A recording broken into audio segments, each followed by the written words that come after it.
जय मल्हार या मालिकेचा 9 April 2015चा episode पाहायचा राहिला का? तर डोंट वरी, आम्ही तुम्हाला या एपिसोडचे सुपर फास्ट अपडेट्स देत आहोत। बानू मंजीला खंडू म्हणजेच खंडेराय असतील अशी शंका व्यक्त करते आणि मंजीलाही हे खरं वाटतं।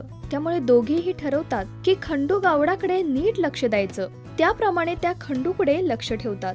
आता हे मल्हार रूपी खंडूला कळत असतं की बानू आणि मंजीच्या मनात काय सुरू आहे। त्यामुळे खंडू त्यांची ही शंका अजून वाढवतो। खंडू मंजी समोर आकाशात मल्हार नक्षत्र निर्माण करतो। हे पाहून मंजी त्वरित बानूला सांगते, पण बानूने पाहण्या अगोदरच ते नक्षत्र गायब होतं। अशा प्रकारे खंडू त्यांची उत्सुकता अजून वाढवतो।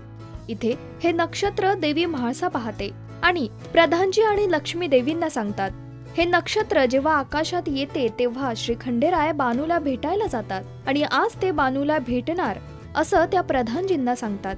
इथे बानू आणि मंजीत खंडू बद्दल चर्चा रंगते। नक्की हा म्हातारा बाबा आहे तरी कोण, असे असंख्य प्रश्न त्यांना पडतात। आता बानूला कळेल का की नक्की खंडू गावडा म्हणजेच श्री खंडेराय आहेत? या मालिकेच्या पुढील अपडेट्स पाहण्यासाठी तुम्ही पाहत रहा राजश्री मराठी। सुरभी हांडे, जय मल्हारची Mhalsa. Please subscribe to Rajshri Marathi.